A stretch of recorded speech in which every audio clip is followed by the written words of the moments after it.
Confesión de pecado, un sermón con 7 textos. Mi sermón de esta mañana se apoyará en 7 textos, y sin embargo, me atrevería a decir que no habrá ni 3 palabras diferentes en la totalidad de ellos, pues sucede que los 7 textos son todos semejantes, a pesar de que se encuentran en 7 diferentes porciones de la santa palabra de Dios. Sin embargo, necesito utilizarlos a todos para ejemplificar diferentes casos. Debo pedirles a los que trajeron sus Biblias que se refieran a los textos conforme los vaya mencionando. El tema del sermón de esta mañana será la confesión del pecado. Nosotros sabemos que esto es absolutamente necesario para la salvación. A menos que haya una verdadera confesión de corazón a Dios de nuestro pecado, no tenemos ninguna promesa de que encontraremos misericordia por medio de la sangre del Redentor. Mas el que confiesa los pecados y se aparta de ellos, alcanzará misericordia. Pero no hay ninguna promesa en la Biblia para el hombre que no confiese sus pecados. Sin embargo, como sucede con cada punto de la Escritura, hay un riesgo de que estemos engañados, y muy especialmente en el tema de la confesión del pecado. Hay muchos que hacen una confesión, y una confesión delante de Dios, pero, a pesar de ello, no reciben ninguna bendición, porque su confesión no contiene ciertas señales que son requeridas por Dios, como demostración de que son genuinas y sinceras, y que prueban que se trata de la obra del Espíritu Santo. En esta mañana mi texto consta de 2 palabras: he pecado. En unos casos de 3, yo he pecado. Y ustedes verán cómo estas palabras, en labios de diferentes hombres, indican sentimientos muy diferentes. Mientras que uno dice, he pecado, y recibe el perdón, otro que analizaremos dice, he pecado, y prosigue su camino para ennegrecerse con peores crímenes que antes, y sumergirse en mayores profundidades de pecado que hasta ese punto hubiere experimentado. El pecador endurecido. Faraón, he pecado. Éxodo 9:27. El primer caso que voy a presentar ante ustedes es el del pecador endurecido, que cuando está bajo el terror dice, he pecado. Y podrán encontrar el texto en el libro de Éxodo, en el capítulo 9 y versículo 27. Entonces Faraón envió a llamar a Moisés y a Aarón, y les dijo, he pecado esta vez, Jehová es justo, y yo y mi pueblo impíos. Pero ¿por qué se dio esta confesión de labios del tirano altivo? El faraón no acostumbraba humillarse delante de Jehová. ¿Por qué se inclina el orgulloso? Ustedes podrán juzgar sobre el valor de su confesión cuando oigan las circunstancias bajo las cuales fue hecha. Y Moisés extendió su vara hacia el cielo, y Jehová hizo tronar y granizar, y el fuego se descargó sobre la tierra, y Jehová hizo llover granizo sobre la tierra de Egipto.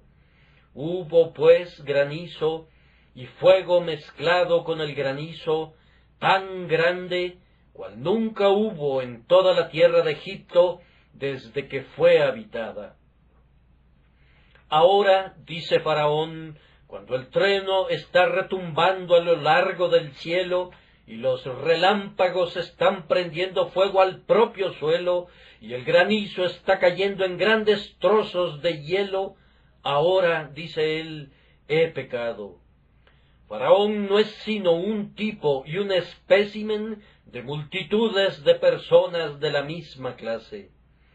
¿Cuántos rebeldes empedernidos a bordo de un barco, cuando los maderos se ven forzados y crujen, cuando el mástil está roto y el barco es arrastrado por la corriente y azotado por el temporal, cuando las hambrientas olas abren sus fauces para tragarse al barco entero y a los tripulantes vivos, como son tragados los que descienden al Seol? ¿Cuántos marineros empedernidos han doblado su rodilla y con lágrimas en sus ojos han clamado: «He pecado»? Pero ¿de qué provecho y de qué valor fue su confesión? El arrepentimiento que nació en la tormenta murió en la calma. Ese arrepentimiento que fue engendrado en medio de los truenos y de los rayos feneció tan pronto todo fue acallado en la quietud, y el hombre que era un pío marinero cuando se encontraba a bordo del barco se convirtió en el más malvado y abominable de los marinos cuando puso su pie sobre tierra firme, en tierra firme. ¿Cuán a menudo también no hemos visto esto en una tormenta de truenos y relámpagos? Las mejillas de muchos empalidecen cuando oyen el retumbo de los truenos, cuando las vigas de sus casas están temblando y el propio suelo a sus pies está vacilando ante la voz de Dios llena de majestad. Las lágrimas brotan de sus ojos y claman: «Oh Dios, he pecado». Pero ay por ese arrepentimiento. Cuando el sol brilla de nuevo y las nubes negras se disipan, el pecado viene de nuevo sobre el hombre y él se torna peor que antes. ¿Cuántas confesiones del mismo tipo también hemos visto en los tiempos del cólera y de la fiebre y de la pestilencia? Entonces nuestras iglesias se han visto atiborradas de oyentes que, debido a que tantos funerales han traspasado por sus puertas, o debido a que tantos han fallecido en las calles, no podían dejar de subir a la casa de Dios para confesar sus pecados. Y por causa de esa visitación, cuando una, dos o tres personas han muerto en la propia casa o en la casa vecina, ¿cuántos han pensado que realmente se volverían a Dios? Pero ay, cuando la pestilencia hubo cumplido su tarea, la convicción cesó, y cuando la campana hubo tañido por última vez por una muerte causada por el cólera, entonces sus corazones cesaron de latir con penitencia y sus lágrimas dejaron de brotar. Cuento en esta mañana con algunas personas de esas. No dudo que cuente con personas empedernidas que escarnecerían a la propia religión, que me considerarían un farsante y un hipócrita si me esforzara por convencerlos de la religión, pero que saben muy bien que la religión es verdadera y que lo que sienten en sus momentos de terror. Si hay aquí esta mañana algunas personas de esas, permítanme decirles solemnemente: señores, ustedes han olvidado los sentimientos que experimentaron en sus horas de alarma, pero recuerden, Dios no ha olvidado los votos que hicieron entonces. Marinero, tú dijiste que si Dios te daba vida para ver otra vez la tierra firme, serías su siervo. No lo eres, has mentido contra Dios, le has hecho una falsa promesa, pues nunca has cumplido el voto que tus labios expresaron. Tú dijiste sobre el lecho de enfermo que si Dios te daba la vida, no pecarías nunca más como lo hiciste antes. Pero aquí estás, y tus pecados de esta semana hablarán por ellos mismos. No eres nada mejor de lo que eras antes de tu enfermedad. ¿Acaso podrías mentir a tu semejante y quedar sin censura? ¿Y piensas tú que vas a mentir contra Dios y quedar sin castigo? No, el voto, aunque haya sido hecho imprudentemente, es registrado en el cielo, y aunque sea un voto que el hombre no pueda cumplir, sin embargo, como es un voto que él mismo ha hecho, y que además lo ha hecho voluntariamente, será castigado por su falta de cumplimiento, y Dios ejecutará venganza en contra de él al final, porque dijo que se volvería de sus caminos, y luego, cuando la desgracia hubo concluido, no lo cumplió. Un gran clamor se ha elevado recientemente en contra de los permisos de salida de los reos. No tengo ninguna duda que hay algunos hombres aquí que delante del alto cielo están en la misma posición que los reos con permiso de salida están en relación a nuestro gobierno. Estaban a punto de morir, según pensaban, prometieron portarse bien si se les podía perdonar, y están hoy aquí con permiso de salida en este mundo.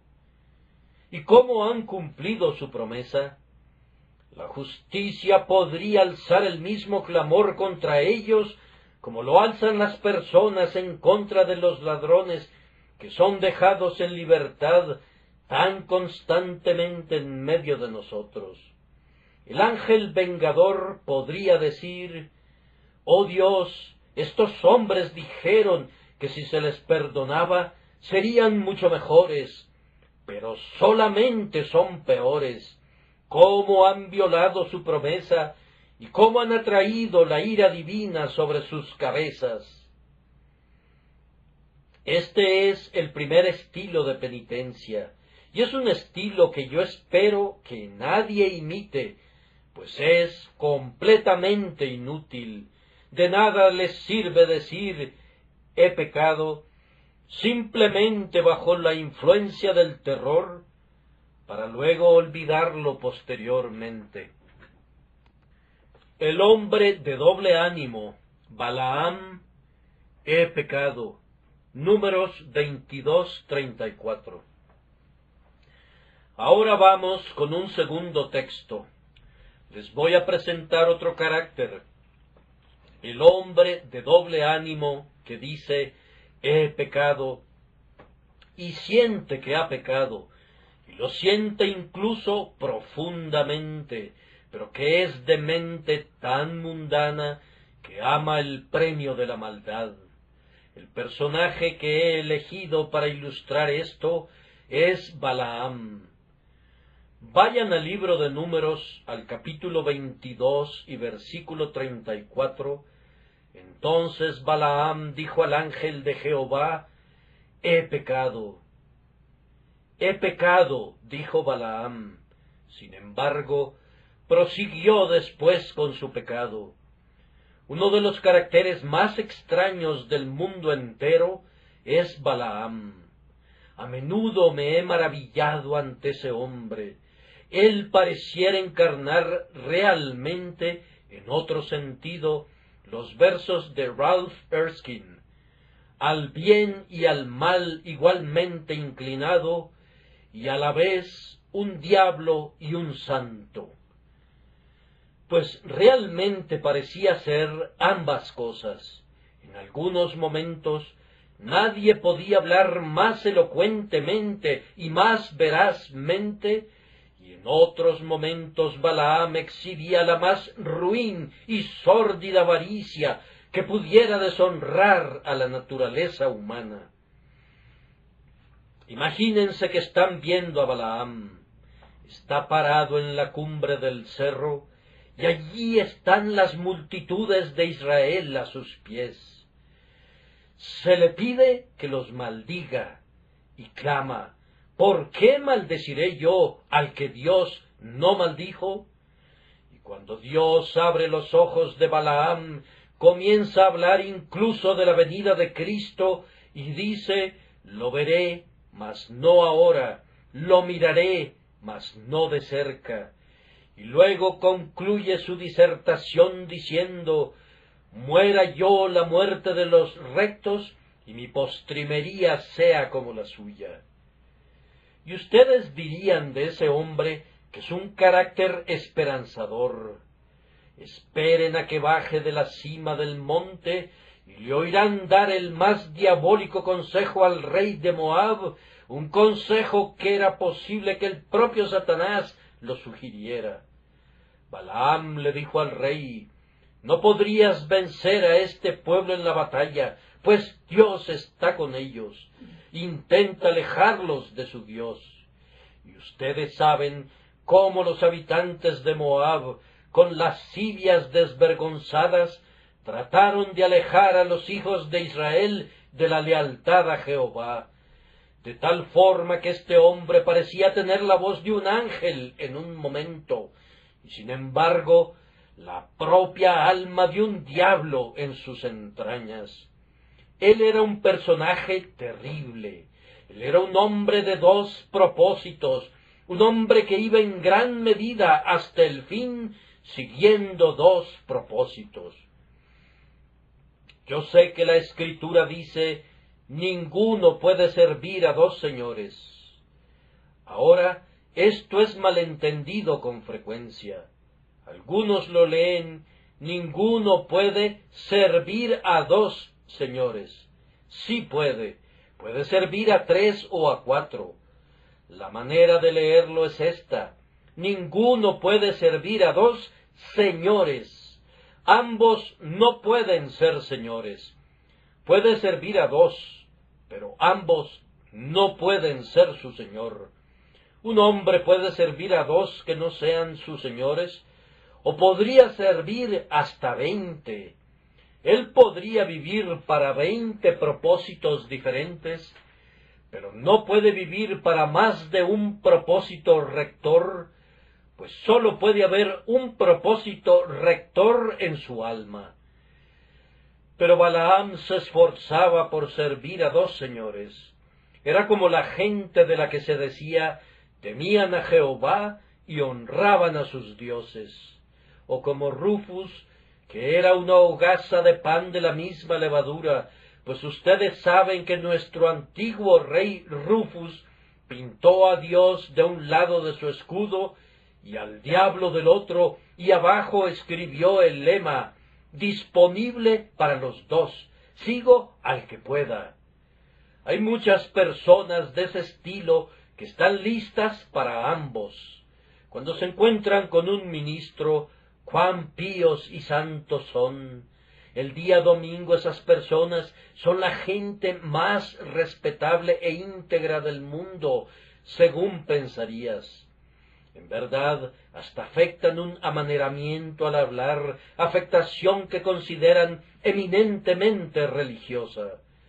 Pero en los días de semana, si quisieras encontrar a los mayores pillos y tramposos, son precisamente algunos de esos hombres que son tan mojigatos en su piedad. Ahora, tengan la seguridad, mis queridos oyentes, que ninguna confesión de pecado puede ser genuina a menos que sea hecha de todo corazón. De nada sirve decir, he pecado, y luego seguir pecando. He pecado, dices tú, y muestras un rostro sereno, muy sereno, pero ¡ay, ay!, por ese pecado que cometerás cuando te alejes. Algunos hombres parecieran haber nacido con dos temperamentos. Cuando estaba en la biblioteca de Trinity College, Cambridge, observé una hermosa estatua de Lord Byron. El bibliotecario me dijo, «Párese aquí, señor». Miré y dije, «Qué hermoso rostro intelectual, qué gran genio era». «Pase por aquí», me dijo, «al otro lado». «¡Ah, qué demonio! Allí está el hombre que desafió a la deidad. Parecía tener tan mal cariz y tan terrible mirada en su rostro que semejaban la pintura que Milton hizo de Satanás cuando dijo, Mejor reinar en el infierno que servir en el cielo. Yo me alejé y le dije al bibliotecario, ¿crees que el artista diseñó eso? Sí, respondió. Deseaba pintar los dos caracteres, el grande, grandioso, el casi sobrehumano genio que poseía, y también la enorme masa de pecado que albergaba en su alma. Hay algunos hombres de ese mismo tipo. Me atrevo a decir que, como Balaam, quisieran demolerlo todo usando como argumento sus encantos. Podrían obrar milagros. Y sin embargo, al mismo tiempo, hay algo en ellos que revela un hórrido carácter de pecado, tan grande como el que parecería ser su carácter por la justicia. Balaam, ustedes saben, ofreció sacrificios a Dios sobre el altar de Baal. Ese era justamente el tipo de su carácter. Muchos lo hacen. Ofrecen sacrificios a Dios en el santuario de Mamón, y aunque dan para la construcción de una iglesia y distribuyen a los pobres, en la puerta contigua de su despacho trituran al pobre por pan y exprimen la propia sangre de la viuda para poder enriquecerse.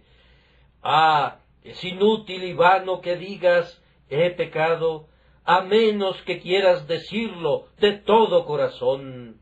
Esa confesión del hombre de doble ánimo no sirve de nada. El hombre insincero. Saúl, he pecado. Primera de Samuel 15:24. Ahora un tercer carácter y un tercer texto. Lo encontramos en el primer libro de Samuel, en el capítulo 15 y versículo 24, yo he pecado. Aquí tenemos a un hombre insincero, el hombre que no es como Balaam, sincero hasta cierto punto en dos propósitos, sino el hombre que es exactamente lo contrario, que no tiene un punto prominente en su carácter del todo, sino que es moldeado permanentemente por las circunstancias que atraviesan sobre su cabeza. Saúl era un hombre así. Samuel lo reprendió y él dijo, yo he pecado. Pero no quiso decir lo que dijo, pues si leen el versículo completo, lo encontrarán diciendo, yo he pecado, pues he quebrantado el mandamiento de Jehová y tus palabras, porque temía al pueblo y consentía la voz de ellos, lo cual era una excusa mentirosa. Saúl nunca le temió a nadie, siempre estaba muy listo para hacer su propia voluntad.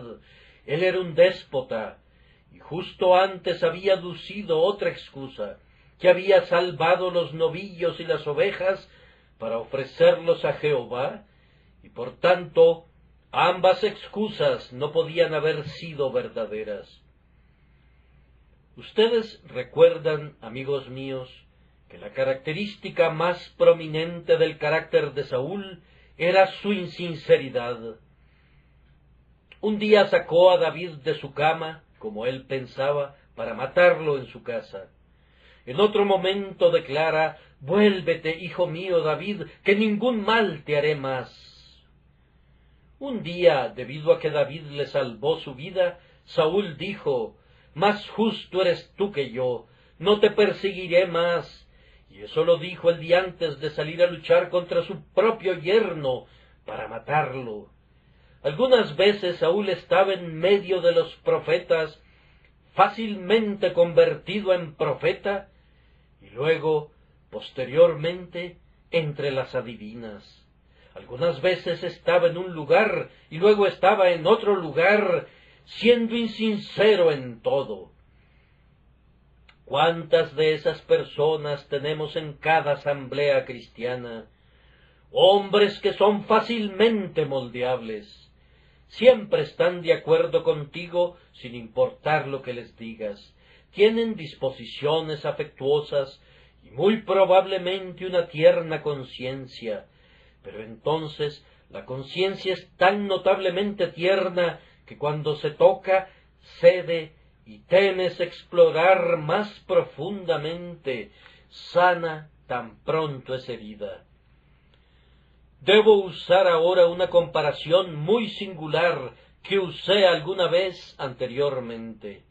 Hay algunos hombres que parecieran tener corazones de caucho. Si simplemente los tocas, queda una seña al instante, pero no sirve de nada, pues se restaura a su forma original. Podrías presionarlos lo que quisieras, y son tan elásticos que siempre puedes lograr tu propósito. Mas, sin embargo, no tienen un carácter fijo, y pronto vuelven a ser lo que eran antes. Oh señores, demasiados de ustedes han hecho lo mismo. Han inclinado sus cabezas en la iglesia y han dicho: hemos errado y nos hemos extraviado de tus caminos, pero no tenían la intención de decir lo que dijeron. Te has acercado a tu ministro, has dicho: me arrepiento de mis pecados, pero no sentías que eras pecador, sólo lo dijiste para agradar al ministro, y ahora asistes a la casa de Dios. Nadie es más impresionable que tú, las lágrimas ruedan por tus mejillas en un momento, mas sin embargo, a pesar de todo ello, las lágrimas se secan tan rápidamente como brotaron, y tú permaneces para todos los fines y propósitos, siendo el mismo que eras antes. Decir yo he pecado de una manera artificial es algo peor que inútil, pues es una burla en contra de Dios confesar así con insinceridad de corazón. He sido breve en mis comentarios sobre este carácter, pues parecería que está relacionado al de Balaam, aunque cualquier ser pensante vería de inmediato que hay un contraste real entre Saúl y Balaam, a pesar de que hay una afinidad entre ambos. Balaam fue el gran hombre malo, grande en todo lo que hizo. Saúl fue pequeño en todo, excepto en la estatura, pequeño en su bien y pequeño en su vicio, y era demasiado necio para ser desesperadamente malo, aunque demasiado perverso para ser bueno en algún momento, mientras que Balaam fue grande en ambos sentidos. Fue un hombre que en un momento pudo desafiar a Jehová, y sin embargo, en otro momento pudo decir: aunque Balac me diese su casa llena de plata y oro, no puedo traspasar la palabra de Jehová mi Dios para hacer cosa chica ni grande. El penitente dudoso. Acán: yo he pecado. Josué 7:20. Y ahora tengo que presentarles un caso muy interesante. Es el caso del penitente dudoso, el caso de Acán, en el libro de Josué, en su capítulo 7 y versículo 20, y Acán respondió a Josué diciendo: verdaderamente yo he pecado. Ustedes saben que Acán robó una parte de los despojos de la ciudad de Jericó, hecho que fue descubierto por suertes y fue condenado a muerte. He escogido este caso como representativo de algunas personas cuyo carácter es ambiguo en su lecho de muerte, personas que se arrepienten aparentemente, pero de quienes lo más que podemos decir es que esperamos que sus almas sean salvas al fin, aunque en verdad no lo sepamos. Acán, ustedes están conscientes de ello, fue apedreado por contaminar a Israel. Pero yo encuentro en la Misná, una antigua exposición judía de la Biblia, estas palabras: Josué dijo a Acán: el Señor te turbará en este día. Y la nota acerca del texto es: dijo en este día, implicando que iba a ser turbado únicamente en esta vida, al ser lapidado hasta morir, pero que Dios tendría misericordia de su alma, en vista de que hizo una plena confesión de su pecado. Y yo también, al leer este capítulo, estoy inclinado a coincidir con la idea de mi venerable y ahora glorificado predecesor, el Dr. Gill, en la creencia que Acán realmente fue salvo, aunque, como un ejemplo, fue castigado con la muerte por el crimen. Pues ustedes pueden observar cuán amablemente habló Josué a Acán. Él le dijo: Hijo mío, da gloria a Jehová, el Dios de Israel, y dale alabanza, y declárame ahora lo que has hecho, no me lo encubras. Y descubrimos a Acán haciendo una muy plena confesión. Él confiesa: verdaderamente yo he pecado contra Jehová, el Dios de Israel, y así he hecho. Pues vi entre los despojos un manto babilónico muy bueno, y 200 siclos de plata, y un lingote de oro de peso de 50 siclos, lo cual codicié y tomé. Y he aquí que está escondido bajo tierra en medio de mi tienda, y el dinero debajo de ello. Parece una confesión tan plena que, si se me permitiera juzgar, yo diría: espero conocer a Acán el pecador delante del trono de Dios. Pero encuentro que Matthew Henry no comparte esa opinión, y muchos otros expositores consideran que de la misma manera que su cuerpo fue destruido, también lo fue su alma. Por tanto, he seleccionado su caso como representativo de un dudoso arrepentimiento. Ah, queridos amigos, me ha tocado en suerte estar junto a muchos lechos de muerte y ver muchos arrepentimientos como este. He visto al hombre cuando ha sido reducido a un esqueleto, sostenido por las almohadas en su cama, y ha dicho, cuando le he hablado del juicio venidero: Señor, siento que he sido culpable, pero Cristo es bueno, yo confío en Él. Yo he dicho dentro de mí: yo creo que el alma de ese hombre es salva, pero siempre me he alejado con la melancólica reflexión que no recibí pruebas de ello más allá de sus palabras, pues se requiere de pruebas en actos y en vida futura para poder sostener una firme convicción sobre la salvación de un hombre. Ustedes conocen ese importante hecho, que un médico guardó una vez un registro de 1000 personas que creían que se estaban muriendo y que él creía que eran penitentes. Él escribió sus nombres en un libro como personas que, si hubiesen muerto, habrían ido al cielo.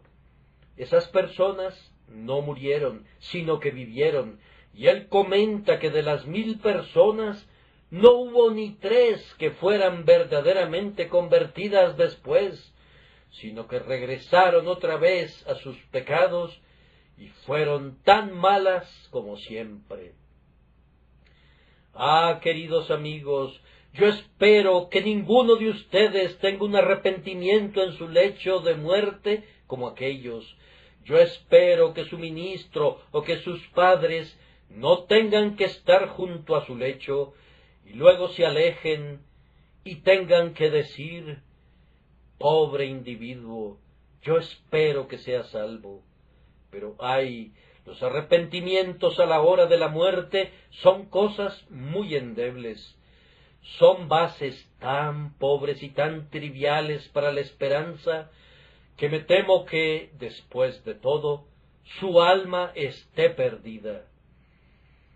Oh, morir con una plena certidumbre, oh, morir con una abundante prueba, dejando atrás un testimonio que hemos partido de esta vida en paz.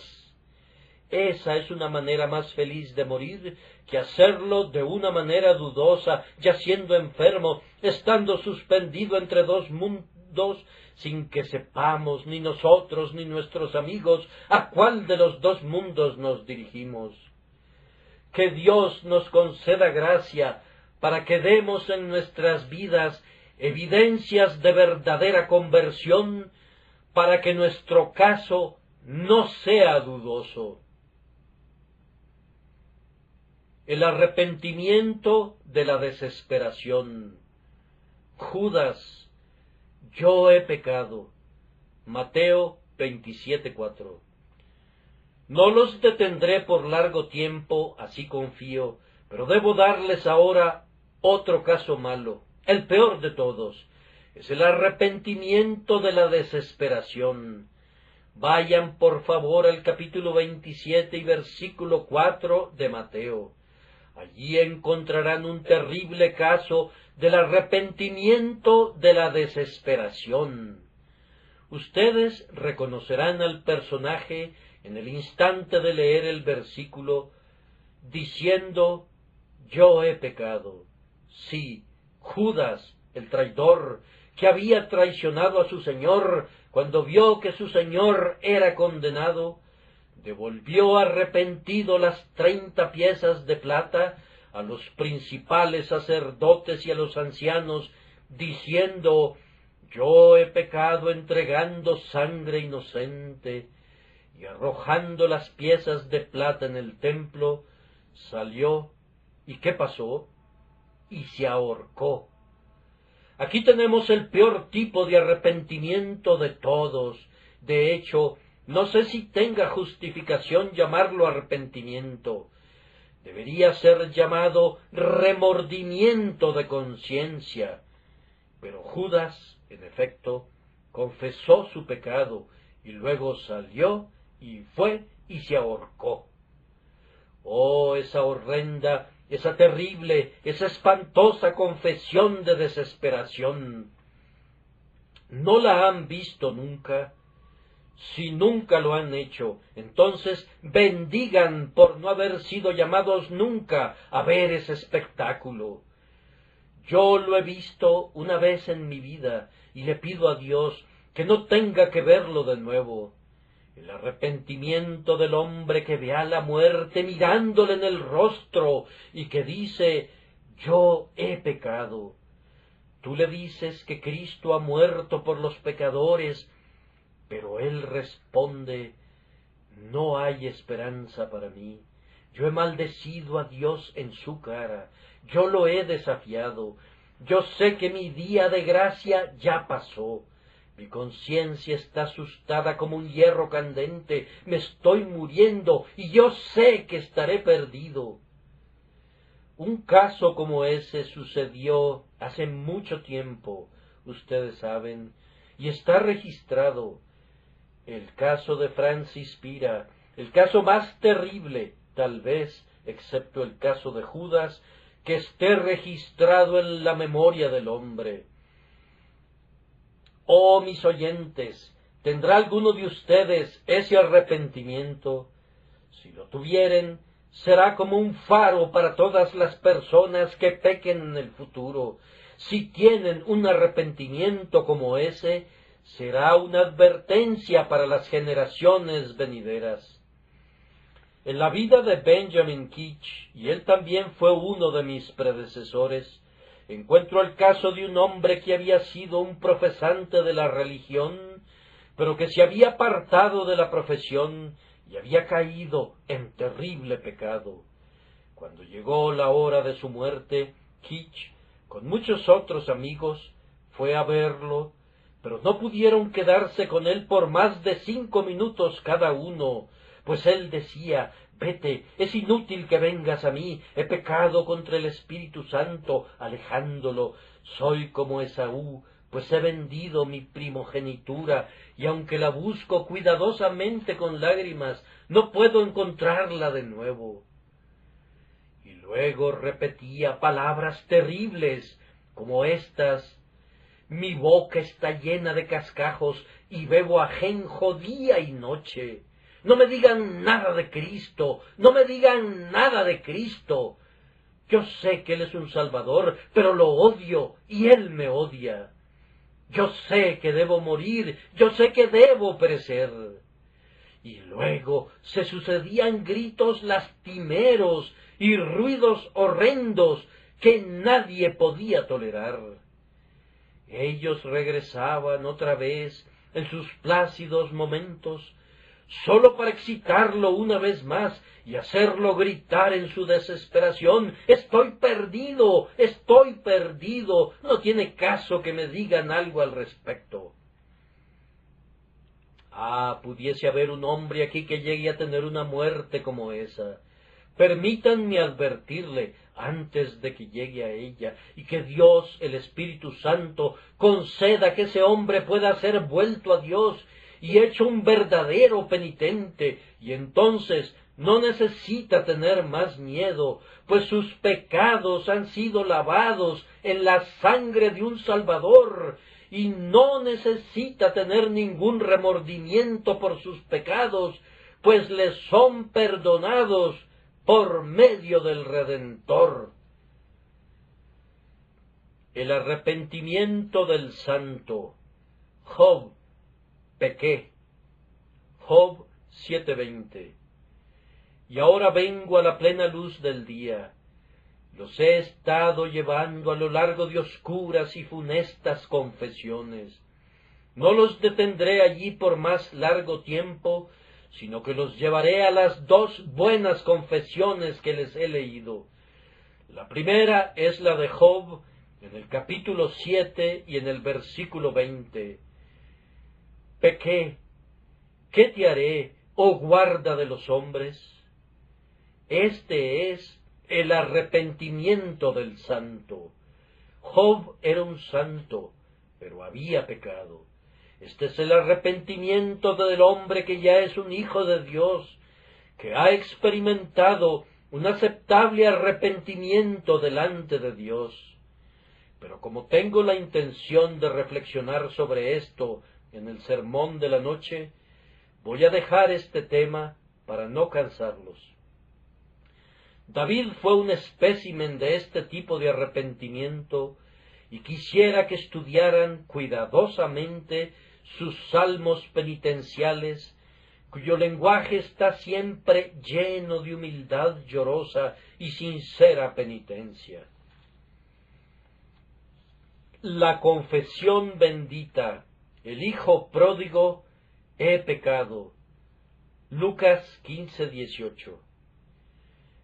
Llego ahora al último caso que voy a mencionar.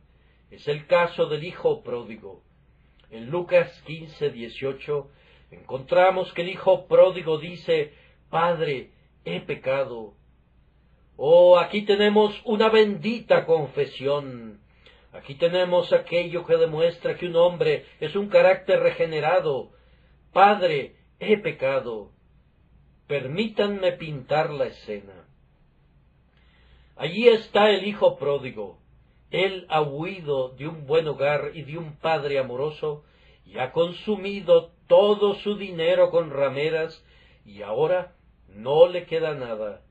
Acude a sus antiguos compañeros y les pide ayuda. Ellos se burlan de él hasta el escarnio. «Oh», dice él, «ustedes han bebido mi vino por largo tiempo. Siempre he sido el que paga todas sus francachelas. ¿Acaso no me podrían ayudar?».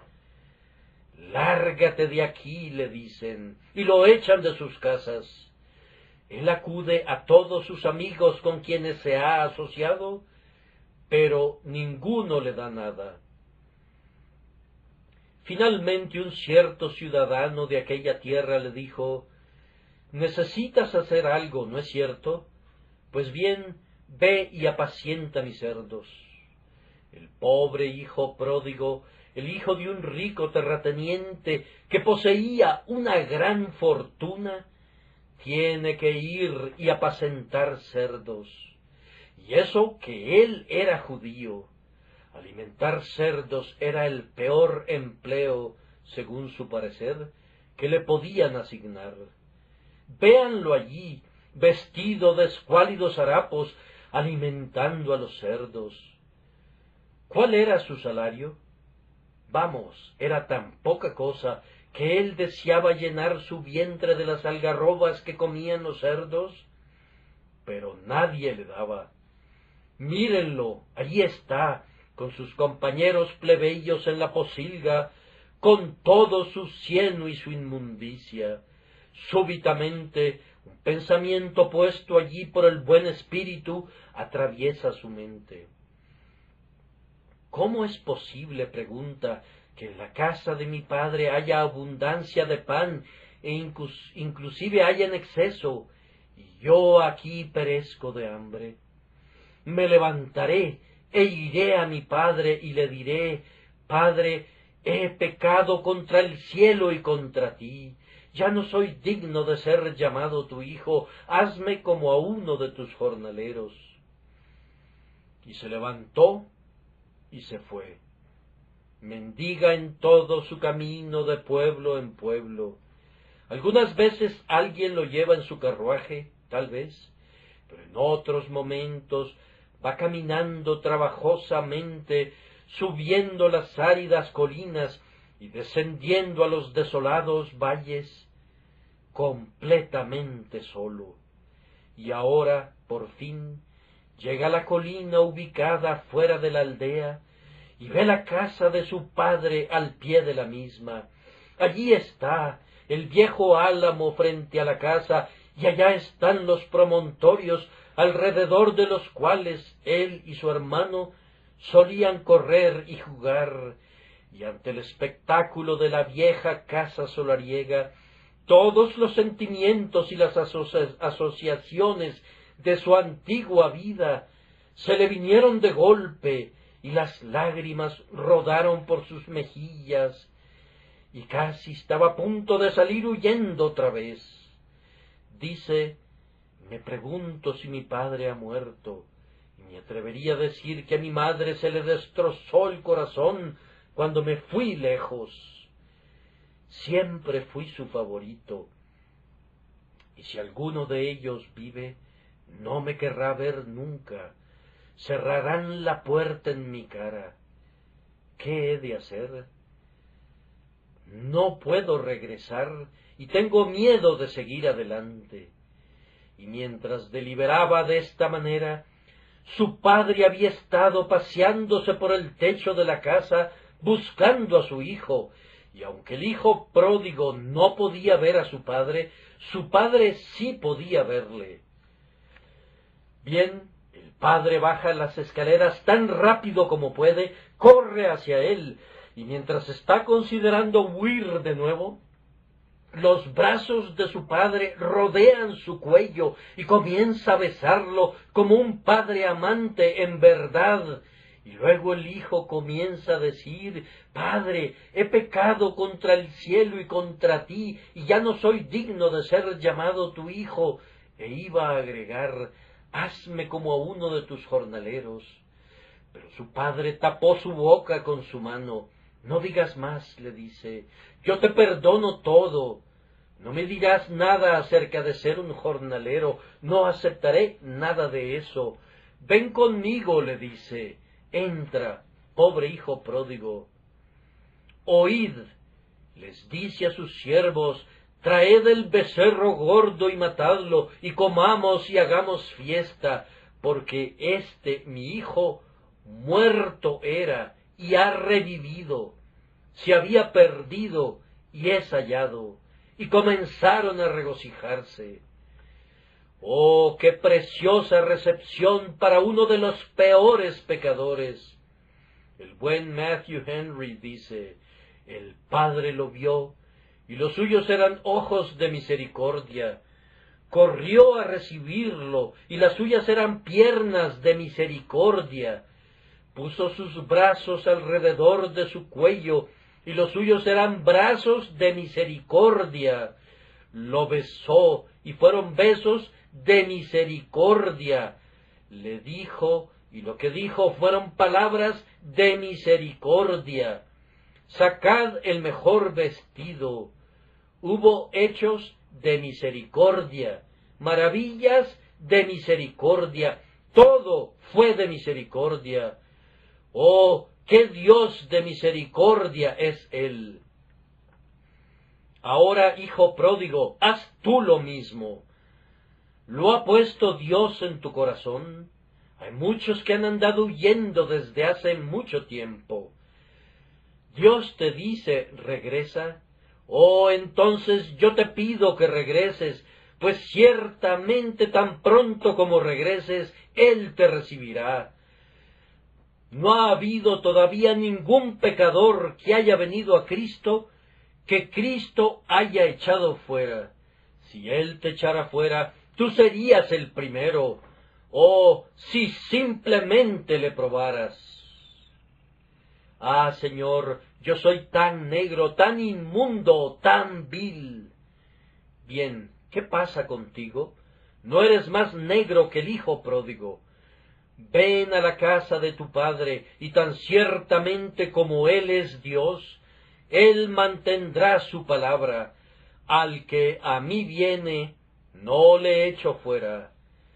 Oh, si yo pudiese oír que algunos han venido a Cristo esta mañana, yo en verdad le bendeciría. Debo decir en este punto, para honra de Dios y de Cristo, una notable circunstancia, y luego habré concluido. Ustedes recordarán que una mañana mencioné el caso de un infiel que había sido un escarnecedor y un burlador, pero que, por medio de la lectura de uno de mis sermones impresos, había sido traído a la casa de Dios y luego a los pies de Dios. Bien, el pasado día de Navidad, el mismo infiel juntó todos sus libros y fue al mercado de Norwich, y allí hizo una retractación pública de todos sus errores y una profesión de Cristo, y luego, tomando todos sus libros que él había escrito, que guardaba en su casa, sobre temas impíos, los quemó a la vista del público. He bendecido a Dios por tal maravilla de gracia como esa, y oro para que haya muchos casos más de individuos que, aunque hayan nacido como hijos pródigos, regresen todavía a casa diciendo, he pecado.